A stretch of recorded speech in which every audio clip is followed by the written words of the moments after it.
नमस्कार, India news पर आपके साथ मैं अभिषेक पांडे। और आज देश का सवाल में चर्चा होगी, कांग्रेस के पास क्या बचा।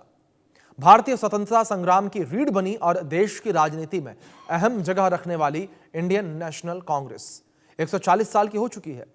28 दिसंबर 1885 को बनी इस पार्टी ने ब्रिटिश शासन के खिलाफ लड़ाई में एक मॉडर्न डेमोक्रेसी को आकार देने और भारत के इतिहास में अहम भूमिका निभाने को लेकर काम किया। लेकिन देश की सबसे पुरानी पार्टी यानी कि कांग्रेस की हालात आज बहुत ही खस्ता हो चुके हैं।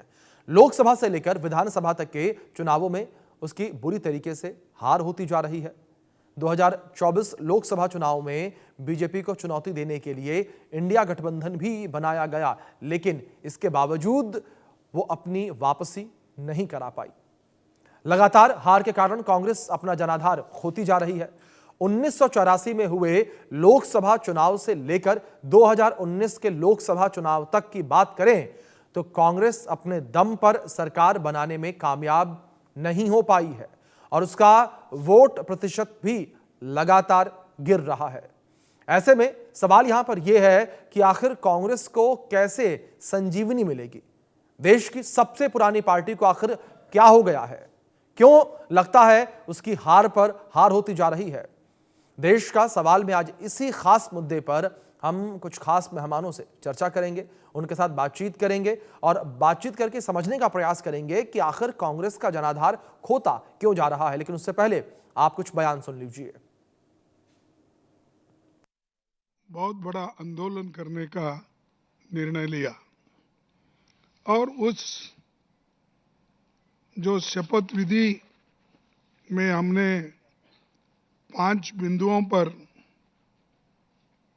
अपनी बात रखी कि मैं पूरा पढ़ने से ये अच्छा होगा कि आपको सर्कुलेट किया जाएगा, तो ये अच्छा होगा। तो आपने सुना यहां पर कांग्रेस के राष्ट्रीय अध्यक्ष मल्लिकार्जुन खड़गे, उनका ये बयान सामने आया। अब बात देश के सवाल को लेकर करेंगे कि देश का सवाल क्या है। 140 साल की कांग्रेस बूढ़ी हो गई है, ये पहला सवाल निकलकर सामने आया। कांग्रेस के पुराने रवैये से लोग उससे दूर जा रहे हैं, ये कहा गया। क्या कांग्रेस के संगठन को बीजेपी जैसा बनने की जरूरत है? कांग्रेस से दलित मुसलमान दूर हुए या साथ हैं? यह भी एक बड़ा सवाल इस वक्त उठता हुआ नजर आ रहा है। इन्हीं सवालों के साथ हम चर्चा की शुरुआत करेंगे, कुछ खास मेहमानों का रुख करेंगे और उनसे हम समझने का प्रयास करेंगे कि वो क्या कुछ कहते हैं, क्योंकि हमारे साथ सत्ता पक्ष विपक्ष के तमाम खास मेहमान जो है वो जुड़े हुए हैं। इसी के साथ साथ हमारे साथ हिंदू महासभा से भी जो है जुड़ेंगे, साथ ही साथ मुस्लिम स्कॉलर जो हैं वो भी हमारे साथ जुड़ेंगे। उनसे भी हम समझने की कोशिश करेंगे कि जो हिंदू बनाम मुसलमान की राजनीति देखने को मिल रही है, क्या उसका असर भी कांग्रेस के ऊपर पड़ता हुआ नजर आ रहा है। तो ऐसे तमाम जो पहलू हैं जिसकी वजह से कांग्रेस के कमजोरी की बातें कही जा रही हैं, इन तमाम मुद्दों को लेकर आज चर्चा हम करेंगे, क्योंकि हमारे साथ सत्ता पक्ष विपक्ष के साथ साथ हिंदू और मुस्लिम संगठन से भी लोग जुड़ेंगे। उनसे हम बातचीत करेंगे, बातचीत करके तमाम चीज़ों को हम समझने का प्रयास करेंगे कि आखिर ये विषय है क्या। आखिर क्यों देश की जो सबसे पुरानी राजनीतिक पार्टी है वो अपना जनाधार खोती चली जा रही है। आखिर क्यों देश की सबसे बड़ी जो राजनीतिक पार्टी है वो 140 साल बाद जो है वो लगातार चुनाव हार रही है। क्यों उसके ऊपर इस तरीके के बयान सामने आ रहे हैं कि जो देश की सबसे पुरानी पार्टी है उसकी उम्र 140 साल हो चुकी है और वो बूढ़ी हो चुकी है। ऐसे कई तरीके की बातें जो है निकलकर सामने आ रही हैं। कांग्रेस के स्थापना दिवस पर आज पार्टी के राष्ट्रीय अध्यक्ष मल्लिकार्जुन खड़गे और संसदीय दल की अध्यक्ष सोनिया गांधी ने वरिष्ठ नेताओं की मौजूदगी में झंडा फहराया। ये कार्यक्रम भी आयोजित किया गया और इस मौके पर मल्लिकार्जुन खड़गे ने अपना संबोधन भी दिया। भारतीय स्वतंत्रता संग्राम की रीढ़ की हड्डी बनी और देश की राजनीति में अहम जगह रखने वाली इंडियन नेशनल कांग्रेस ने अपना 140 साल का ऐतिहासिक सफर जो है वो पूरा कर लिया है। तो इस तरीके के बयान निकलकर सामने आए और इसी विषय पर खास बातचीत करने के लिए हमारे साथ 5 खास मेहमान भी जुड़े हैं।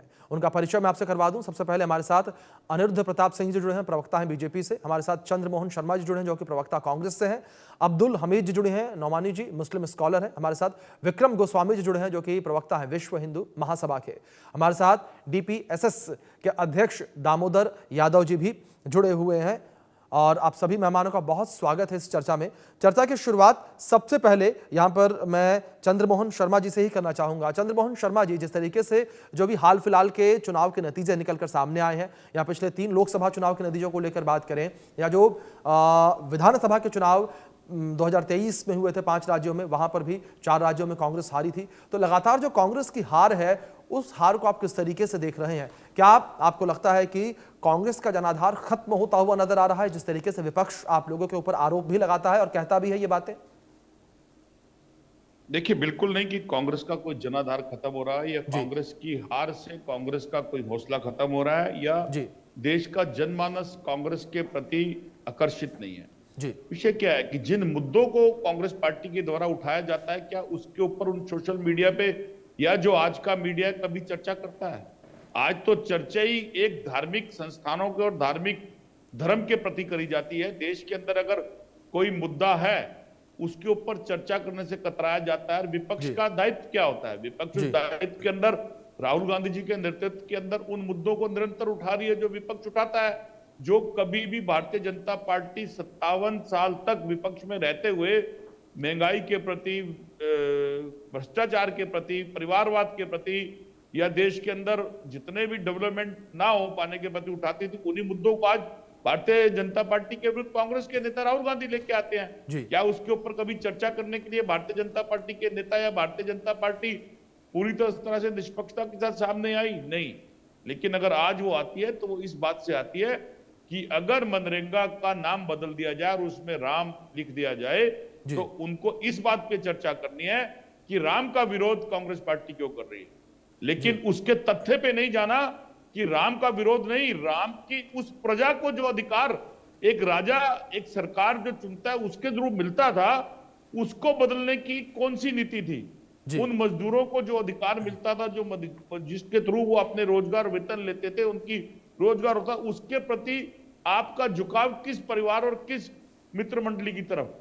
प्रश्न ये उठता है जिसका जवाब भारतीय जनता पार्टी के नेता देने में नाकाम रहते हैं। क्यों आज उसी मुद्दे के ऊपर डॉलर की कीमत बढ़ गई और रुपया नीचे गिर गया, जिससे साख दिल्ली की सरकार की गिरती है?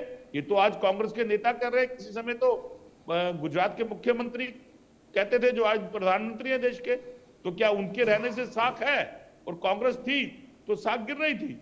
क्या देश के अंदर अगर आज क्रूड ऑयल सस्ता आता है और देश की जनता को पेट्रोल महंगा मिलता है तो क्या ये ठीक है? यह भारतीय जनता पार्टी के नेता अगर देश के अंदर जो संविधान बनाया गया था उस संविधान को बदलने की बात करें और उस विषय के ऊपर भारतीय जनता पार्टी उसको धार्मिक मुद्दों के ऊपर ले जाए, क्या ये देश की जनता के हितकारी है? तो देखिए, कांग्रेस पार्टी को जब 2014 में नरेंद्र मोदी जी भारतीय जनता पार्टी में आए थे और एक कैंडिडेट के रूप में सामने आए, उन्होंने कांग्रेस को खत्म करने की बात करी थी।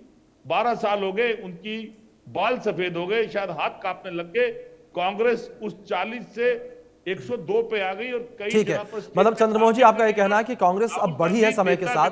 जी, ठीक सर, आपकी बात आ गई। अब रिएक्शन लेंगे अनिरुद्ध जी से। अनिरुद्ध जी, जिस तरीके से यहाँ पर